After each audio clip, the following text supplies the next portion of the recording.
इस संदर्भ में मैं एक बात और कहना चाहूंगा, और वह बात अभी शायद आप लोगों के मस्तिष्क से शायद निकल गई हो।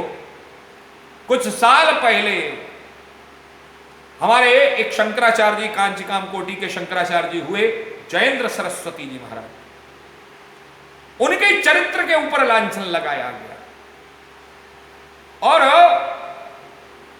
उनको उठा करके घसीटते हुए, लगभग घसीटते हुए, ऐन दीपावली वाले दिन जयललिता सरकार ने उनको जो है जेल में डाल दिया और इतना बुरा व्यवहार किया, इतना प्रताड़ित किया, और प्रताड़ित से ज्यादा इतना ज्यादा अपमानित किया गया उनको कि संपूर्ण भारत का जो जनमानस था वह हिल गए। और आरोप भी कोई साधारण आरोप नहीं लगे। मैं इस बात को यहां पर इसलिए कहना चाहता हूं, यह हालांकि कोई विषय नहीं है, लेकिन हमको वर्तमान समय में इस विषय को समझना पड़ेगा।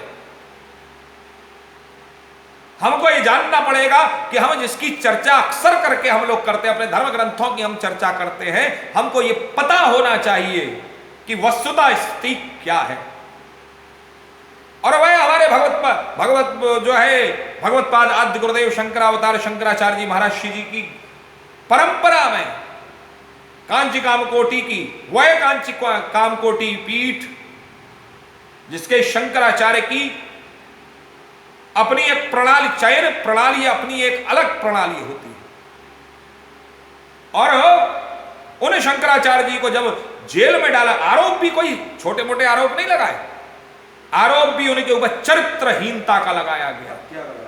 और चरित्रहीनता के बोले इनके एक महिला के साथ में अवैध संबंध थे, क्योंकि व्यक्ति को आज के समय में किसी भी, आज के समय में तो चोर जो है वो हरिश्चंद्र हो रहा है ना साहब, जो चोर है वो हरिश्चंद्र हो रहा है आज के समय में। चोर ने कह दिया कि साहब इसने ये किया, वो चीज अलग है। महाराज जी जो आरोपित हो रहे हैं, वो जो आरोपित हो रहे हैं महाराज जी, उसके पीछे भी बहुत सारी कथाएं हैं, बहुत सारी घटनाएं हैं, वो भी मैं कहना चाहूंगा। हम लोग समझ नहीं पाते। जो आरोपित हो रहे हैं, हम लोगों को पहले चयन करने के लिए, जब हम गुरु और शिष्य की परंपरा में जाते हैं तो हमको चयन कर, पानी पियो छान के और गुरु बनाओ जान के, पानी पियो छान के गुरु बनाओ जान के, हमारे यहाँ ये परंपरा। तो उसमें खैर ये तो विषय अलग है, लेकिन जो भगवत्पाद आद्य गुरुदेव शंकरावतार शंकराचार्य जी की जो परंपरा है, उस परंपरा में कांची कामकोटि के शंकराचार्य जी महाराज को वैन दीपावली के समय पर घसीटते हुए रात्रि में ही उनको जेल में डाला गया। बेचारे वो कहते रहे, अरे भाई मैं चल रहा हूं, मैं बोले ना, शायद पुलिस जो है वहां का जो प्रशासन था वह उसको लक्ष्य ही ये दिया गया हो कि जैसा हो, जितना हो सके इसको अपमानित जैसे किया जा सकता हो वैसे करा जाए। और उस समय पर बड़े बड़े पूरे भारत में राष्ट्रपति, केंद्र तक, राष्ट्रपति तक ये बात पहुंची। तो राष्ट्रपति ने भी उस समय जयललिता जी की सरकार थी, तो उन्होंने उनसे चर्चा, बोले नहीं आप इस विषय में कुछ मत बोलिए, वो आरोपित है, वही चरित्रहीन व्यक्ति, चरित्रहीनता का उनके ऊपर आरोप लगाया गया कि यह व्यक्ति चरित्र है, चरित्रहीन है। और वह जयललिता उनको साष्टांग प्रणाम करती थी। जरा विचार करिए। और यह भी आरोप लगा कि इस व्यक्ति ने उस महिला की, एक महिला की हत्या की है। चुप रहे, मौन रहे।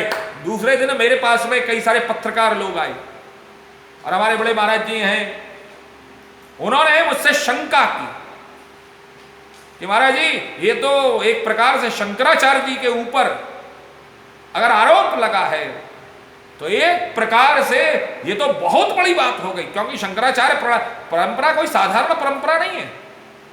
शंकरः शंकराचार्यम केशवम बादरायणम, हमारे यहां पर शंकराचार्य परंपरा में, और उसमें भी इन पीठों के जो शंकराचार्य हैं, जो हमारे 4 पीठें हैं, उसमें 4 पीठों में हमारे एक कांची कामकोटि भी एक पीठ आती है, उसमें 5 पीठों की परंपरा में जो शंकराचार्य होते हैं साक्षात शंकर का अवतार होते हैं। तो मैंने कहा ये अगर आरोपित हैं तो पहली चीज फिर तो धर्म की स्थिति बड़ी भयावह है, लेकिन मैं नहीं मानता, क्योंकि दूसरे दिन पत्रकारों ने मुझसे आकर के पूछा भी, बोले महाराज जी आपका क्या कहना है? मैंने कहा मैं नहीं मानता, सीधी सी बात है, मैं नहीं मानता। मैंने कहा कोई साधारण शंकराचार्य होता, कोई साधारण व्यक्तित्व होता, कोई साधारण व्यक्ति विशेष होता, मैं मान लेता, लेकिन हमारे यहां जो शंकराचार्य और उन पीठों का शंकराचार्य, मैंने आपको मालूम है, और ये बात मैं आपसे भी पूछता हूं, क्या आप लोग जानते हैं कि शंकराचार्य चयन परंपरा प्रक्रिया प्रणाली क्या होती है? जानते हैं आप लोग? नहीं जानते होंगे। शंकराचार्य जो इन पीठों पर, जो हमारी देश की उत्तर दक्षिण पूर्व पश्चिम, और ये कांच कामकोटि पीठ, ये श्रृंगेरी पीठ, ये जो है गोवर्धन पीठ, ये जो है द्वारिका पीठ, इन पीठों पर जो शंकराचार्य जी बैठे हुए हैं, जरा विचार कीजिए, इन पीठों पर बैठने वाला जो व्यक्ति आचार्य है वह कोई साधारण व्यवस्था के अंतर्गत में नहीं आया, बल्कि उसका चयन किया गया है। और चयन भी कैसे किया गया है कि बच्चा जब वेद अभ्यास के लिए आया, ये ऐसा मान लीजिए हमारे घरों में जब ज्यादा बच्चे हो जाते हैं तो उनमें से एक बच्चा दान दे दिया जाता है धर्म के लिए, जाओ भैया हमने धर्म के लिए दान दे दिया।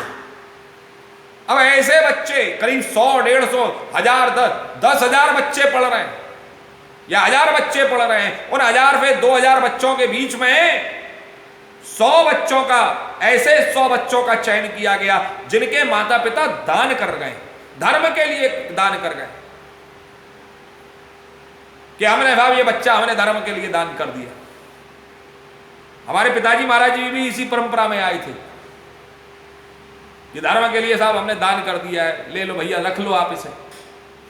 जरा विचार करिए, आजकल के समय में हमने अपने बच्चों का दान करना बंद कर दिया, क्योंकि अब बच्चे, अब हमारी जनसंख्या ही जो है वो इतनी सीमित रह गई है कि एक पहले तो होते थे हम दो हमारे 3, फिर वो विज्ञापन हो गया हम 2 हमारे 2, फिर वो विज्ञापन आया कि हम 2 हमारा 1, और आज वर्तमान समय में आ रहा है हम 2 और हमारी नौकरी।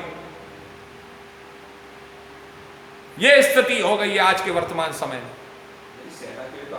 जरा विचार करिए, और आज भी हमारे देश में कुछ देश के हमारे प्रदेश ऐसे, उन प्रदेशों के कुछ शहर ऐसे, उन शहरों के कुछ गांव ऐसे जहां पूरा का पूरा गांव अपने बच्चों को देश के भूमि की रक्षा के लिए दान करता है, देश रक्षा के हित में, मिलिट्री में, आर्मी में, सेना में, आज वो दान कर दे, बोले जाओ पति चला गया तो क्या है, एक बेटा और, एक बेटा भी चला गया, छोटे को हम तैयार करेंगे।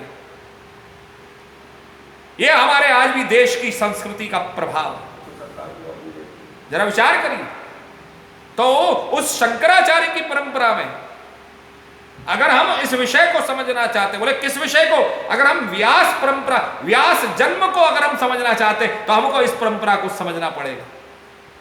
ये शंकराचार्य जी की जो परंपरा है, इस परंपरा में 100 बच्चों का चयन कर लिया गया बचपन में ही, 5 वर्ष की अवस्था में, 3 से 4, 5 वर्ष की अवस्था में ही उन बच्चों का चयन कर लिया गया। और उन बच्चों के चयन के बाद में अब उन बच्चों के ऊपर, उन 100 बच्चों के ऊपर विशेष दृष्टि रहती है आचार्यों की। अब वो 100 बच्चे आचार्यों की विशेष दृष्टि में आ गए। अब उन बच्चों का व्यवस्था प्रारंभ हो रही है, धीरे धीरे उनके ऊपर जो है दृष्टि रखी जा रही, साल 2 साल 3 साल निकलते गए। अब उसमें छटनी होती चली गई।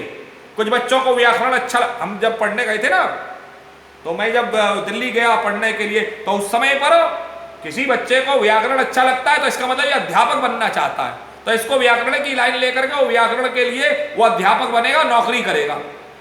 कोई हमारे साधु संत लोग आते थे, वो व्याकरण नहीं लेते थे, व्याकरण केवल 12वीं तक, उत्तर मध्यमा द्वितीय वर्ष, और उसके तत्पश्चात वो लोग वेदांत लेते थे, न्याय लेते थे, दर्शन लेते थे, फिलॉसफी, न्याय लेते थे, तर्क, जो बहुत सारी चीजें रहती थी। तो उनमें ये विषय अलग अलग हो जाते हैं।